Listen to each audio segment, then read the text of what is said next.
Boa tarde, pessoal do terceiro ano. Vamos continuar então, né?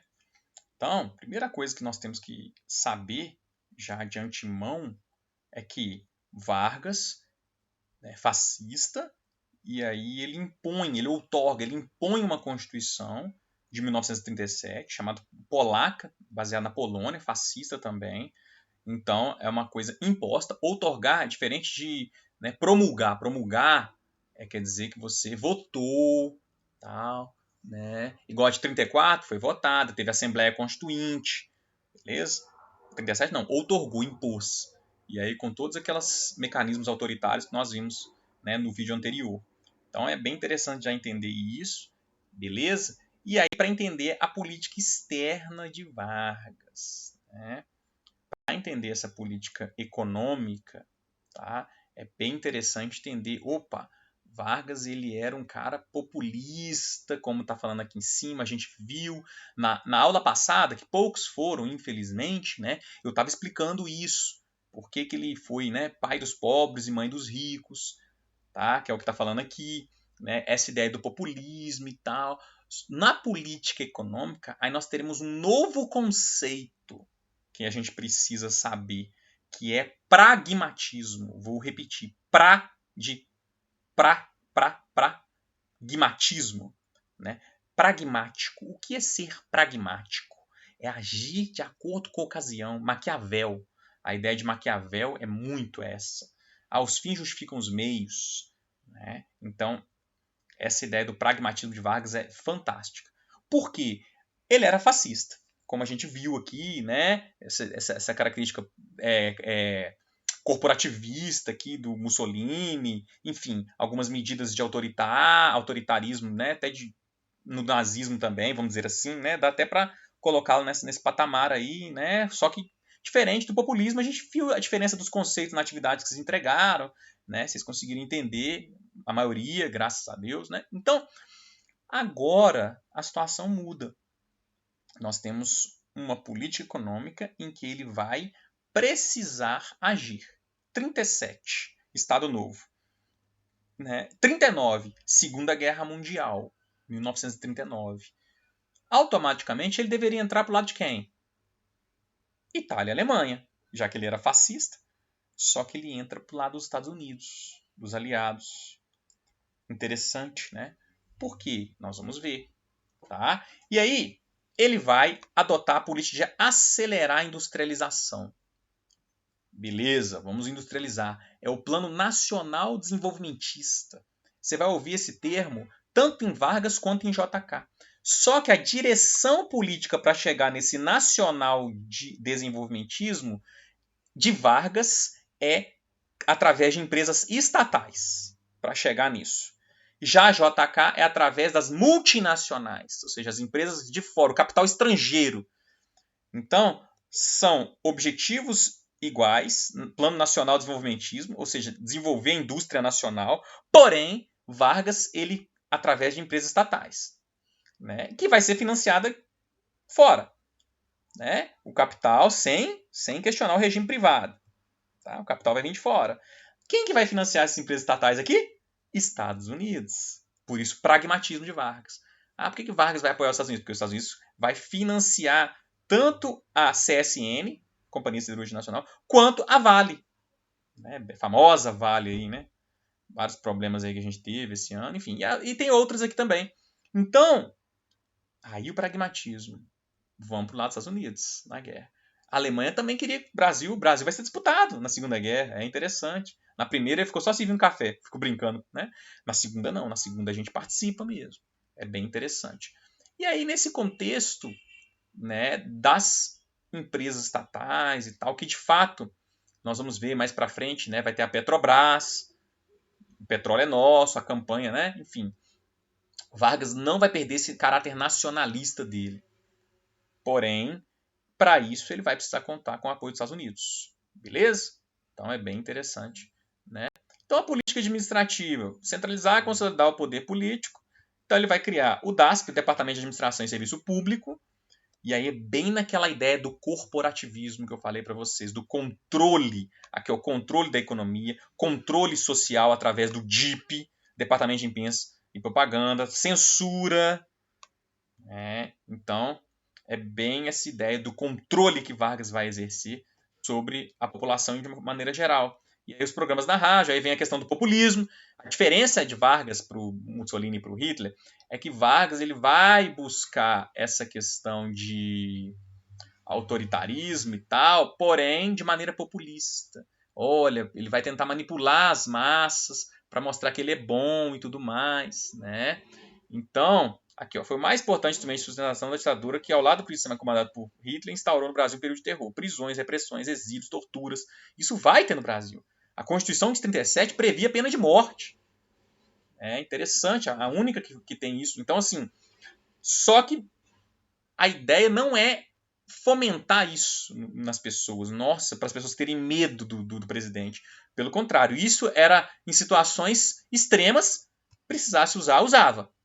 Não é uma coisa que, né? Enfim, por isso que ele vai fazer programa, ó, eu sou bom, né? Hora do Brasil, Vargas, o presidente é bom e tal. Né? Então, os movimentos de revoltas eles vão ser até menores. E quando tiver, vai ser reprimido. Né? Por quê? Porque não pode questionar, o Vargas é o melhor e tal. É interessante, né? Não é uma coisa tão imposta assim, totalitária assim, imposta, quanto Hitler e Mussolini foi. Né? É bem interessante, né? Como que Getúlio Vargas, né, mesmo com a ditadura, mesmo com tudo isso, até hoje ele vai ser muito querido por muitos. Né? Ou seja, essa questão de manipulação é bem legal isso, bem interessante. Diferente, né? Até tem muito neonazismo hoje também e tal, mas assim, grande parte da população mesmo, né, tem uma repulsa a Hitler, né? Muito mais do que uma repulsa, por exemplo, a Vargas, né? Por conta disso, do populismo, principalmente, na minha opinião. Isso é uma opinião minha, né? Enfim, baseado no que a gente está vendo aqui, está estudando. Né? Então, o Brasil na Segunda Guerra, né? A gente já viu, vai ficar do lado, a partir de 42, né? Do lado dos Estados Unidos. Né? Então, Força Expedicionária Brasileira, Força Aérea Brasileira. Tá? Paradoxo, que é o que eu já falei. Externamente, o Brasil luta pela democracia, está do lado dos Estados Unidos.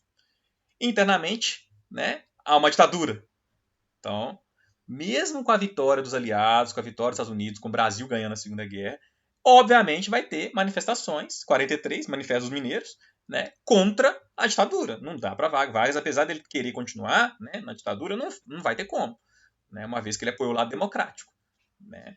Então, é bem interessante essa parada toda aí, né, que foi o que eu expliquei.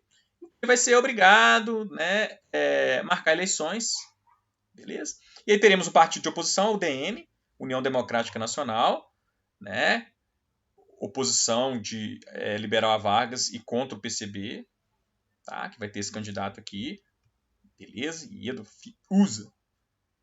E aí nós teremos também um movimento a favor de Vargas, né? Um movimento popular pedindo a volta de Vargas, chamado queremismo, incentivado já meio que por trás do governo Dutra ali, que o Dutra vai ser eleito pelo PTB, nós vamos ver, tá? Já vamos voltar, Vargas vai voltar, né? E aí Vargas vai apoiar o Partido Trabalhista Brasileiro, né? Que o Dutra candidatou, ele vai apoiar o Dutra, mais ou menos parecido com o que o Lula fez com a Dilma, D de Dutra, D de Dilma, né? A Dilma entraria, o Lula voltaria, né? Assim como o Vargas voltou, o Lula voltaria, só que o Lula não volta, certo? Então é interessante essas comparações, analogias que a gente consegue fazer sim, sem forçar muito a barra, né? A questão da hora do Brasil, né, para manipulação das massas, tudo mais, né? Aí a gente volta aqui, né? Então Dutra vai ser eleito. Aí eu coloquei essa observação, né? Em eleições atuais, falo atuais porque eu fiz essa apostila já faz um tempo, né? Então a candidata Dilma do PT também foi eleita com apoio de populista chamado Luiz Inácio Lula da Silva. Atual para quando eu fiz, né? Mas já faz um tempinho que aconteceu, mas eles já pegaram essa época. Né? Populismo no Brasil, a gente já falou bastante sobre isso. Vocês fizeram atividade sobre essa questão. O governo Dutra vai ser marcado, né? Voltar aqui, governo Dutra vai ser marcado pelo momento de 45 a 49. Né? Então vai ser um momento em que, pleno início de Guerra Fria, Estados Unidos capitalista, União Soviética socialista, e aí nesse contexto de Guerra Fria, o Dutra ele vai se alinhar com os Estados Unidos, né? Continuando o que o Vargas começou, beleza? Então, alinhamento na Guerra Fria com o capitalismo, com os Estados Unidos, e ele vai criar o plano SALT, saúde, alimentação, transporte e energia. A ideia de investir nesses setores e tal. Não vai dar muito certo, enfim, mas é interessante saber que o Dutra ele vai ser meio que uma transição para a volta de Vargas. Vargas volta ao poder, eleito. O maior expoente populismo do Brasil retornou de maneira legal. Dessa vez ele vai ser eleito. Interessante. Não é? Porque até então ele entrou golpe. Aí 34 ele já estava. Não teve eleição, porque ele já estava. Ele só fez a Constituição e tal. E aí, como teria eleição 37, começaria a ter eleição, ele teve o golpe de 37.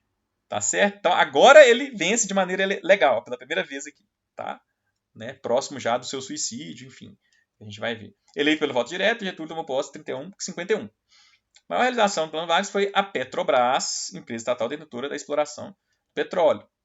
Tá? Muita questão, essa questão do pré-sal depois aí do Lula, né? No governo Lula, bem legal. A gente já viu o pai dos ricos, mãe dos pobres, na aula vieram, eu expliquei um pouco disso também. Né? E aí Vargas vai ter muita pressão.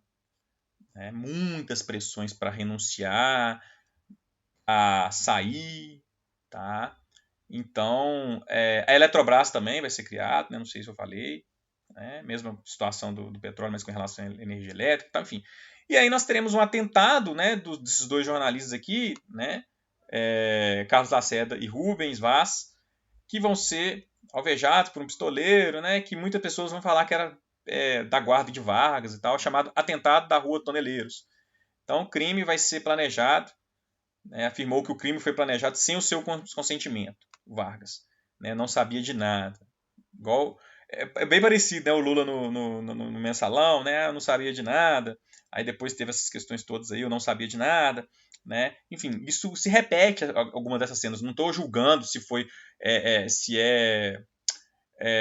inocente ou culpado, quem sou eu para, né, isso aí são os juízes e tal, estou dizendo que a forma de fala, ela se repete em discursos populistas, né? É bem interessante, é isso que eu estou trabalhando aqui, tá? Então é interessante a gente ter essas questões aí. Né? Então aqui já está em JK, mas aqui antes... aqui vai falar da Carta Testamento e tal, mas antes eu gostaria de destacar alguns aspectos para finalizar Vargas e finalizar também a aula. Tá? JK a gente vai ver depois, continuação do populismo no Brasil, inclusive, só que é um populismo um pouco diferente, né, voltado para o capital externo, mas é para desenvolver, né, a nação. Né, e aí entender por que JK entra na presidência. JK era do PSD, né, um partido que estava começando a crescer no Brasil e tal, mas assim, com Vargas, é como se fosse hoje, né, os dois principais partidos, e aí entra um partido diferente. Os dois mais fortes eram o PTB de Vargas e a UDN. A UDN era para entrar. Só que quando Vargas recebe todas as pressões, né, querendo a renúncia, e aí vários grupos vão fazer protestos contra ele e tudo mais, ele faz uma carta testamento. Né? Aí o final termina, saiu da vida e entra para a história, para entrar para a história. É bem interessante essa carta, que mostra justamente tudo o que ele fez pelo país e tudo mais, e que estão querendo tirar ele. E aí o suicídio dele provoca uma comoção, tá? Né? O restante do governo dele, ele suicida em 54, o restante do governo é o seu vice, Café Filho, não faz muita coisa, enfim, é mais para transição mesmo. E aí nas eleições, o JK ele entra de maneira surpreendente, uma vez que a UDN era favoritíssima para entrar no poder, e o JK vence justamente por causa dessas medidas de Vargas aqui, que impede a UDN de entrar no poder. As pessoas pegam raiva da UDN. Né? Bem essa raiva que nós temos aí de um partido que teve aí, né? Uma raiva, e aí entrou, né, uma outra pessoa, né, que não foi, né, não está tendo esse sucesso que o JK vai ter algum sucesso, de um certo ponto de vista econômico e tal, porém, ao mesmo tempo vai gerar uma dívida, né? Vai desenvolver o Brasil, mas vai gerar uma dívida, né? O governo do JK é bem interessante para a gente entender que vai ser um momento de maior industrialização do país, porém, a inflação e a dívida depois vai ser também muito grande. Mas é necessário, né? É muito difícil você desenvolver, crescer com o próprio capital se você não tem. Né? Então você tem que buscar esse mecanismo e tal, que faz parte. Né? Os que vêm depois do JK vão ter dificuldade de trabalhar essa dívida e nós teremos a ditadura, né? Em compensação. Bem legal essa parte. Enfim, galerinha, por enquanto é isso, tá bom? Né? Já dá para vocês lerem aí no livro, tem muita coisa sobre isso para ler, né? Dá uma lida. E aí eu espero que na próxima aula síncrona, que vai ser bem melhor do que essa, né? Vocês possam estar presentes. Daqui 15 dias, né? Nós teremos uma aula síncrona, tá? E aí gostaria de mais presença, para que eu possa fazer uma coisa diferente. Igual na última, foi bem legal, fiz, né, ensinando a estudar, fiz alguns mecanismos legais, explicando a metodologia e tudo mais, para evitar, né, que a gente fique numa aula mais tradicional, pra gente, né, mas aí eu tenho que ter público, né? Senão eu vou continuar, porque, gente, né, vocês têm que entender que é necessário estar presente, tem muita dica legal, sempre os estudantes, né, me mandam e-mail depois, falando, nossa, professor, foi muito boa essa dica, depois que saiu no Enem me ajudou e tal. Então, assim, cara, confia no trabalho da gente, sabe? Assim, pode confiar que a gente vai fazer o melhor possível, mas a gente tem que ter presença, né? Tem que ter presença. Não que com poucos eu vou trabalhar avacalhado, não é isso. Mas, assim, é muito é pouco gratificante a gente preparar uma aula assim mó legal igual a aula passada e tal e poucos irem, né? Então é melhor fazer assíncrona e que não é o ideal, né? O ideal é a gente estar junto, tirando dúvidas junto, eu explicando para vocês e a gente está compartilhando junto. No primeiro e segundo ano tá dando super certo, entendeu? Graças a Deus, super legal. E aí falta vocês também, a gente ter esse diálogo, tanto que vocês aprendem, né? Teve estudantes que foram no horário de atendimento, eu expliquei, né, como que corrige as questões, como que faz, né, as justificativas, como desenvolvimento, né, introdução, desenvolvimento, conclusão. Muita gente falou que essas ideias estão ajudando muito em redação, o dilema das regs, né, na redação passada, aí muita gente utilizou e tirou nota boa na redação, enfim. Eu sempre dou várias dicas interessantes que eu acho que vai ser muito legal para vocês. Entendeu? Nas aulas e tal, essa parte do Brasil, Vargas, ditadura, esses conceitos que eu pedi na atividade, né? São conceitos importantíssimos para qualquer tipo de prova que vocês forem fazer. Enfim, seria bem legal, tá? A gente está estudando junto. Beleza, galerinha? Um grande abraço para vocês aí. Tudo de bom, valeu!